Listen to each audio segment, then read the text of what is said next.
नमस्ते विद्यार्थियों, आज के इस सत्र में बहुत बहुत स्वागत है।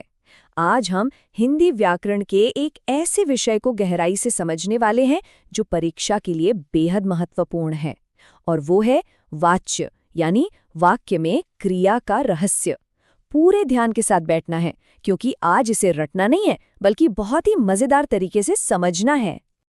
आगे बढ़ने से पहले एक बहुत ही साधारण सा सवाल मन में आता है। कभी गौर किया है कि वाक्य में क्रिया आखिर किसके इशारे पर चलती है? मतलब कभी क्रिया राम के हिसाब से बदलती है तो कभी किताब के हिसाब से। आखिर ये तय कौन करता है? बस इसी रहस्य को आज हम सुलझाने वाले हैं। चलिए बिल्कुल आसान भाषा में समझते हैं। वाच्य का मतलब ही होता है बोलने का विषय। सरल शब्दों में कहें तो वाच्य क्रिया का वो रूप है जिससे हमें ये पता चलता है कि वाक्य में प्रधान कौन है। क्या वो कर्ता है यानी काम करने वाला, या कर्म है जिस पर काम हो रहा है, या फिर सिर्फ एक भाव है। यही वाच्य का पूरा खेल है। तो आज के हमारे मुख्य बिंदु कुछ इस तरह रहेंगे।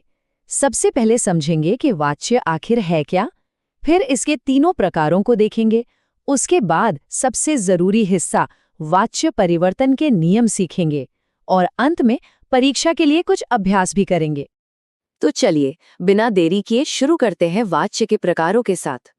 हिंदी भाषा में वाच्य मुख्य रूप से 3 प्रकार के होते हैं: कर्तृवाच्य, कर्मवाच्य और भाववाच्य। सुनने में भले ही ये नाम थोड़े भारी भरकम लगे, लेकिन यकीन मानिए परीक्षा में इन्हें पहचानने की जो आसान तरकीबें आज हम सीखने वाले हैं, उसके बाद ये एकदम सरल लगने लगेंगे। शुरुआत करते हैं पहले प्रकार से, जो है कर्तृवाच्य। इसकी परिभाषा एकदम स्पष्ट है। जिस वाक्य में कर्ता मुख्य होता है और वही क्रिया करता है, उसे कर्तृवाच्य कहते हैं। यानी यहाँ सारा का सारा ध्यान काम करने वाले पर होता है। मान लीजिए कि इस वाक्य का नायक हमारा कर्ता ही है। इसे हमारी रोजमर्रा की जिंदगी के इन उदाहरणों से समझते हैं। राम पुस्तक पढ़ता है, सीता खाना बनाती है। यहाँ ध्यान देने वाली बात यह है कि पढ़ता है क्रिया सीधे राम से जुड़ी है और बनाती है सीधे सीता से। क्रिया पूरी तरह से कर्ता का ही अनुसरण कर रही है। एकदम आसान है ना? अब चलते हैं दूसरे प्रकार पर, कर्मवाच्य। यहाँ आकर कहानी थोड़ी सी बदल जाती है। ध्यान दीजिए, जिस वाक्य में कर्म मुख्य होता है और क्रिया उसी के अनुसार चलती है, वो कर्मवाच्य है। मतलब अब हमारा ध्यान काम करने वाले पर नहीं है, बल्कि उस चीज पर है जिस पर काम किया जा रहा है, यानी हमारा कर्म। अब मजेदार बात यह है कि वाक्यों का रूप कैसे बदलता है। उदाहरण देखिए, पुस्तक राम द्वारा पढ़ी जाती है, खाना सीता द्वारा बनाया जाता है। यहाँ द्वारा शब्द को बिल्कुल दिमाग में बिठा लेना है। ये कर्मवाच्य की सबसे बड़ी पहचान है। यहाँ मुख्य बिंदु पुस्तक और खाना पर आ गया है और क्रिया भी बिल्कुल उन्हीं के हिसाब से बदल गई है। चलिए अब तीसरे और थोड़े से अलग प्रकार को समझते हैं, भाववाच्य। यहाँ परिभाषा कहती है कि जिस वाक्य में न कर्ता मुख्य है और न कर्म, बल्कि भाव मुख्य होता है। मतलब यहाँ ना तो काम करने वाले की प्रधानता है, ना ही वस्तु की। यहाँ सिर्फ काम के होने या ना होने की जो भावना है, वही सर्वोपरि है। इसके उदाहरण भी बहुत ही रोचक हैं। मुझसे चला नहीं जाता, उससे पढ़ा नहीं जाता। अक्सर इन वाक्यों में किसी काम को करने की असमर्थता या मजबूरी दिखाई जाती है। चला नहीं जाता, पढ़ा नहीं जाता, यही भाववाच्य की असली पहचान होती है। अब आते हैं आज के सबसे महत्वपूर्ण हिस्से पर, जहां से परीक्षा में पक्के सवाल बनते हैं, वाच्य परिवर्तन के नियम। कर्तृवाच्य से कर्मवाच्य बनाने की प्रक्रिया को कुछ बहुत ही आसान चरणों में बांट लेते हैं। पहला चरण है कर्ता के साथ से या द्वारा जोड़ देना। दूसरा चरण कर्म को वाक्य का मुख्य भाग बनाना। और तीसरा चरण मुख्य क्रिया में जाना धातु का सही रूप जोड़ना। बस इतना सा काम करना है। इसे एक सीधे उदाहरण से समझते हैं। एक तरफ है हमारा कर्तृवाच्य, रविंद्र क्रिकेट खेलता है। अब इसे कर्मवाच्य में बदलना है। ये हो जाएगा रविंद्र द्वारा क्रिकेट खेला जाता है। देखा, रविंद्र के बाद द्वारा लगाया और खेलता है बन गया खेला जाता है। बहुत ही आसानी से वाक्य बदल गया। अब परीक्षा के लिए एक बहुत ही शानदार नियम याद रख लीजिए। वाच्य बदलते समय काल कभी नहीं बदलता। अगर वाक्य वर्तमान काल में है तो वो वर्तमान में ही रहेगा।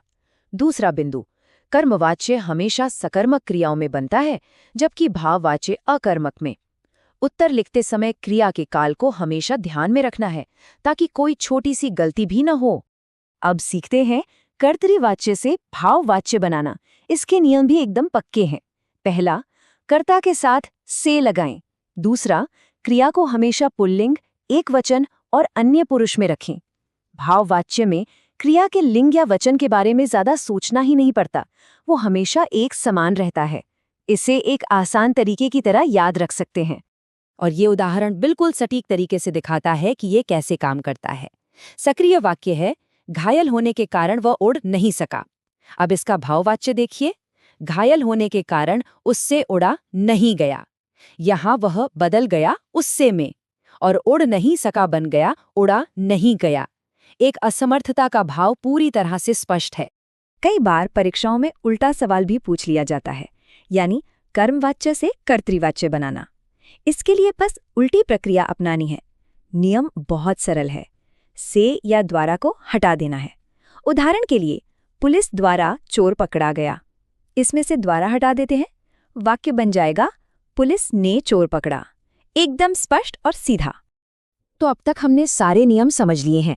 अब वक्त है परीक्षा अभ्यास और एक त्वरित सारांश का। सबसे पहले ये रही एक रामबाण सारणी। इसे बिल्कुल अच्छे से याद कर लेना है। कर्तृवाच्य की पहचान है कर्ता के साथ सीधी क्रिया। कर्मवाच्य में कर्ता के साथ से या के द्वारा जुड़ता है और साथ में कर्म होता है। और भाववाच्य में कर्ता के साथ से और क्रिया होती है, जहां ज्यादातर असमर्थता का भाव होता है। परीक्षा कक्ष में जाने से ठीक पहले इस सारणी को एक बार जरूर दोहराना है। चलिए अब थोड़ा अभ्यास करते हैं। पहला अभ्यास, सामने एक वाक्य है, मोहन कहानी लिखता है। इसे कर्मवाच्य में बदलना है। कुछ सेकंड का समय लीजिए। हाँ, एकदम सही सोचा। इसका उत्तर होगा, मोहन द्वारा कहानी लिखी जाती है। यहाँ द्वारा लगाकर क्रिया को कर्म के अनुसार बदल दिया गया है। बहुत बढ़िया। अब एक और अभ्यास देखते हैं। वाक्य है, मजदूरों से ईंट उठाई नहीं जाती। अब ये पहचानना है कि ये कौन सा वाच्य है।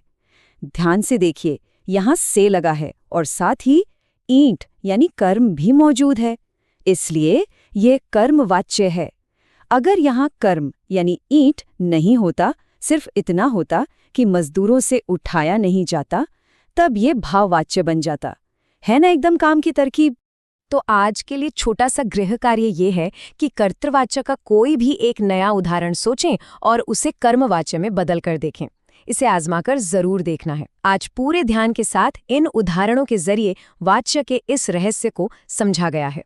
पूरी उम्मीद है कि अब परीक्षा में इस विषय से एक भी अंक नहीं कटेगा। ऐसे ही सीखते रहें और आज के इस शानदार सत्र से जुड़ने के लिए बहुत बहुत धन्यवाद।